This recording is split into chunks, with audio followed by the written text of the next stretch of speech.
top 3 things to know as a cashier in 2023. Hey guys, welcome back to another banking video, and if you're new here, welcome to my channel. In today's video, I'm going to be talking to you guys about the top 3 things you need to know when becoming a cashier in 2023. Now, this is going to be useful for whichever company that you decide to work for, whether that be Walmart, Target, or my favorite, PUBLIX. So this video is going to be helpful in many different aspects, and we're just going to go ahead and jump straight into it. Before we do though, if y'all could please like, comment, and subscribe, I would truly appreciate it because we are on a road to 10K, so I'm super excited. Like always, if there's any questions that y'all would like me to address or answer, make sure to comment down below because I am more than willing to help y'all. I want to make videos that will be useful for you guys and that will ensure your success, okay? None of my stuff is sponsored or paid for or anything.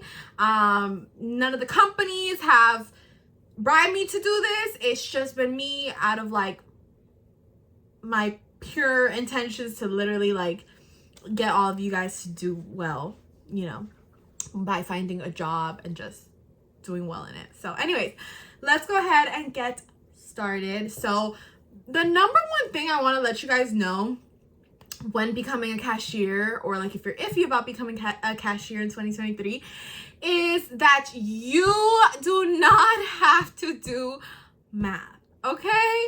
You do not have to do math.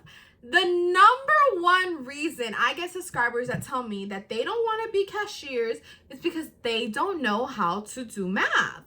And I'm going to tell you guys something, all right? The system does it for you. I'm not a mathematician, okay? I failed math multiple times. Not that I'm proud of it. And I was a great cashier for a very long time, and then I moved into the pharmacy. So you don't have to stress if you don't know how to add 1 + 1. That's okay. And I know y'all probably know those basics, but what I'm trying to get to you guys is that you really don't need to know any type of like math. The system is going to do everything for you. You input whatever you see that the customer gives you. So if the total was $15 and the customer gave you $20, even though some of you might be able to calculate that there's a $5 difference, you will literally put in the system that they gave you a $20 bill, and the system's going to say, okay, thanks, give them back $5. And you're going to do that and then give them the receipt. Okay? So there should be like no stress on that. It is literally not like that serious. And if there was at any moment any type of question that y'all would, you know, need to get answered, you can always ask a customer service associate or anyone above you, because that's what they're getting paid to do, to answer your questions and to help you. So stop taking all that stress yourself. You'll be okay. You can literally figure out their change without having to do any math, because the system will do it for you, okay? Tip number 2, or like thing number 2 that you should know prior to becoming a cashier in 2023, and I guess this one is leaning more towards, I would say, like PUBLIX, simply because I don't know all the roles that other companies have, but it is a job that pays decent, okay? Like compared to all the other departments, cashiers make around the same. I know cashiers who are making more money than me when I was a certified pharmacy tech, okay? So that has nothing to do. Just because one position sounds fancier than the other doesn't mean that that other person is getting paid less. And I'm not saying it's a lot of money, but cashiers can make between like 12 to 18 or 12 to 17, something like that, dollars, okay? And there's a lot of room for improvement as a cashier or as a bagger. So cashiers and baggers fall into the customer service department, okay? Every store has a few departments, right? You have your delis, your fruits, your produce department, your grocery department, seafood department, bakery department, lots of different departments, right? So cashiers and baggers fall into the category of customer service department, okay? And there are a lot of positions available and open in that department.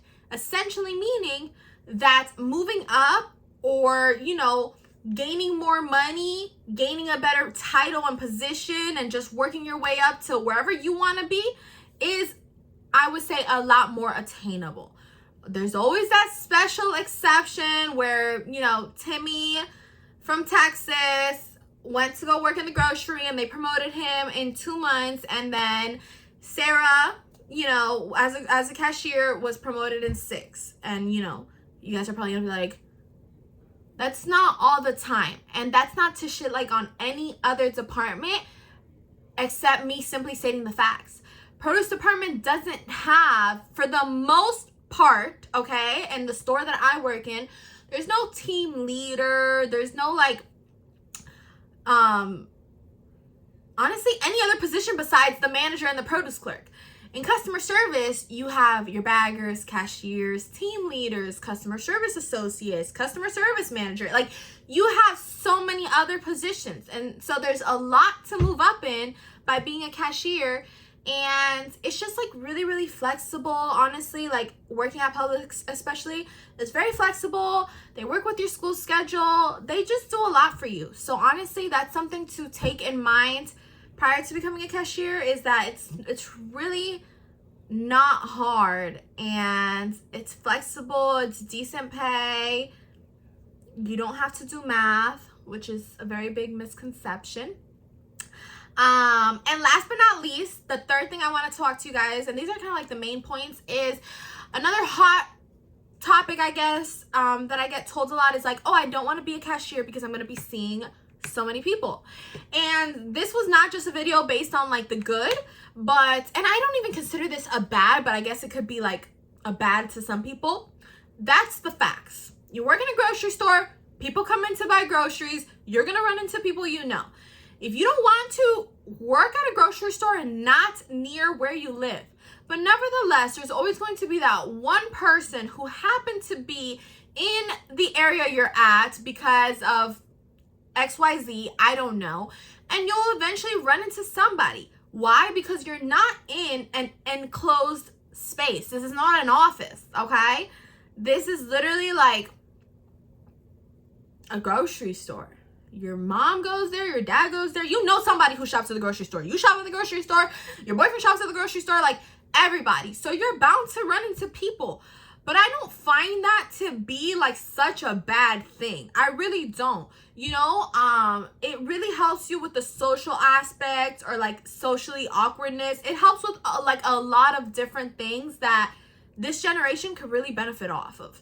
Okay? And that comes from me, because I used to be a little bit not shy, but I would be like, oh my God, there's that person, there's this, and like no one ever wants to say hi, right? Like, that's awkward. It really brought out, I would say, a better version of me. I'd be like, hey, how you been? Like, I mean, obviously, like, we're both stuck there now, right? I'm your cashier and you're waiting for me to ring this thing up, right? So there's like this moment where we're both staring at each other and it's awkward, and so we might as well make the best of it, right?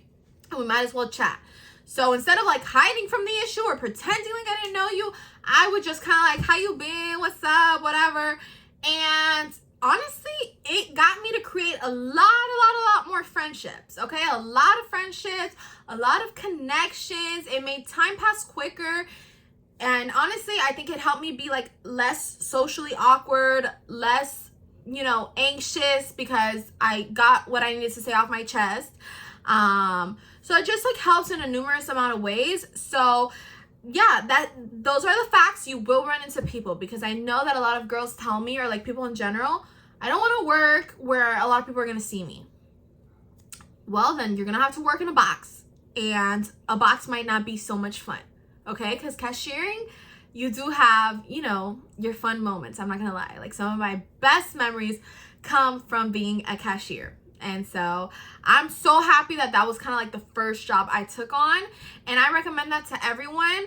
And that goes without saying that, y'all kind of know what cashiers do. You ring up items, you deal with the public, you got to ring up coupons. You kind of know. So obviously, if you're striving to be, I don't know, a doctor, I'm not trying to persuade you off of being that to be a cashier. I'm not trying to do that. But I'm trying to say, if you're looking for a job, you know what I'm saying? Like, as a part-time or even as a full-time. Like if you're like, you know, I want to make this a career, or I just want to work full-time, this is a great company to do that. But if you have other things going for yourself, I'm not trying to knock you off of that. That's my whole like point here, okay? I'm not trying to knock you down or knock you off whatever you already had planned. I'm just trying to explain to you guys, you know, what it entails, and it's really not bad, and I would recommend, honestly, like, for most people to apply. So with that being said, I'm just gonna go ahead and conclude today's video. Thanks so much for watching, and I'll see you guys in my next video. I have lots of bangers dropping soon, so don't forget to like, comment, and subscribe. Bye.